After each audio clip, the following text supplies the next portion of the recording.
My friends, I'm back again with another Thankful Thursday video. This time I'm going to be making a set of 12 thank you notes featuring the Forever Blossom stamp set from Stampin' Up. This is one of the new stamp sets that's in the Spring Mini catalog, and it has a coordinating die set that you can purchase with it or as a bundle and save 10%. So for this card, we're just going to make a really simple thank you note. It looks more fancy than it even is, but I loved it. I thought it came out really good. And I'm going to make a bunch of these to have on hand because I'm doing another workshop this month, and I thought it would be fun to have some thank you cards already made up. So let's get started with this one. Okay, so as you can see, I have been doing some prep.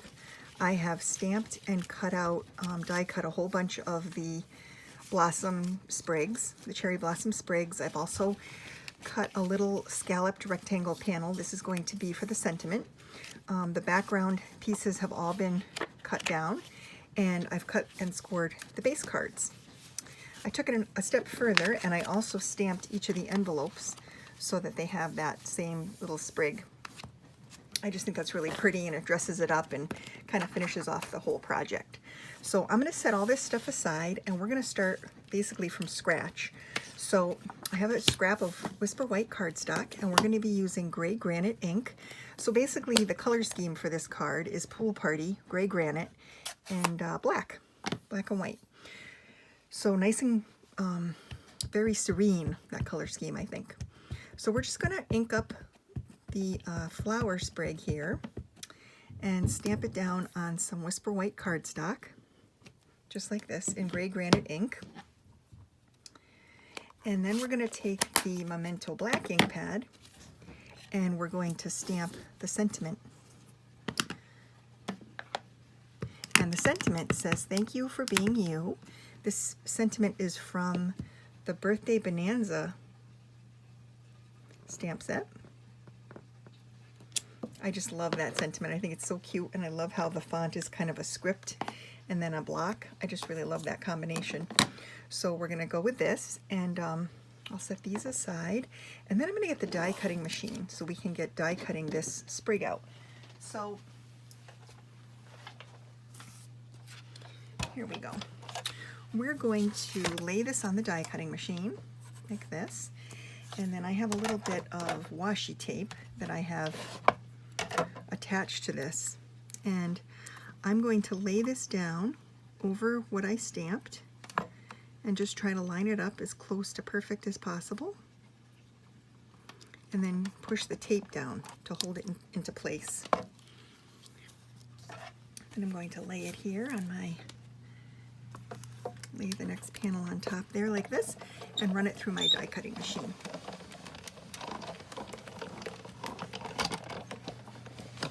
I like to go back and forth with it.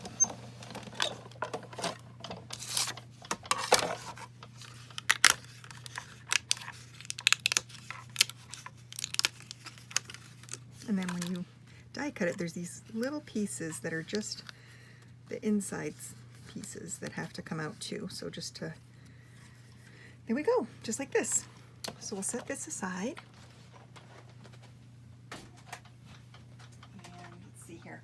We're going to need some dimensional adhesive and some rhinestone gems and some tweezers. Okay, so now we have everything we need. So we're going to take the base card in gray granite, and we're going to fold it in half. And this is a top folding base card like that. And then we're going to take our tape runner adhesive, and we're going to attach this beautiful Pool Party patterned designer series paper that coordinates with the stamp set in the same suite. And we're going to lay the sentiment panel down next. Again, just some regular tape runner adhesive, and we're gonna leave a little bit of space, so probably like this, sort of off to this side. And then we're going to add the dimensional adhesive to the flower.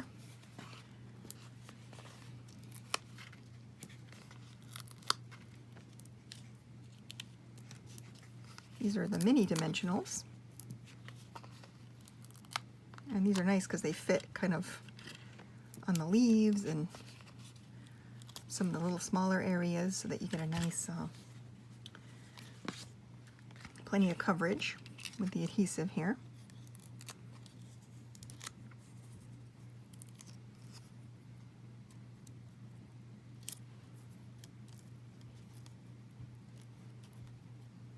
Sometimes I struggle to get the release paper off, but eventually it always comes.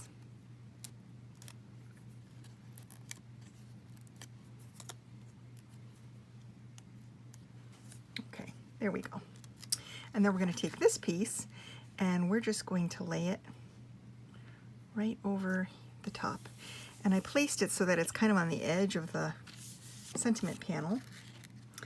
And then the finishing touch for this card are some little gems. So I'm going to put a little sparkly one here, and then I'll put a couple here, maybe one off and one here on the flower center, just to create a little triangle. And that's the card for today. So I'm going to make about a dozen of these, and then I'm going to put them in a clear envelope and to mail them. So I like to give the thank you card as a gift. And so what I do is I put my thank you, I write out my thank you on a sticky note and stick it on the inside of the card, and then I put the card into a clear envelope and mail it by attaching a label to the front of who it's going to and a return address label from me. And it ends up on the clear bag so that when they open it, they take it out of the bag and they still have a card that they can use to send themselves. And then they can take the sticky note out, they can read my message, take the sticky note out, and use the card for themselves. So it either acts like an idea or it's an extra card for them. So I love being able to do that after a workshop. Or just, you know, every month when I get different orders, I like to send off a note. So another Thankful Thursday, this time featuring Forever Blossoms from the new Spring Mini Catalog. If you have any questions, just let me know in the comments. If you need anything or you want to take a closer look at these cards, the photos of them, you can find them on my blog at queencitystampart.com. Thanks a lot.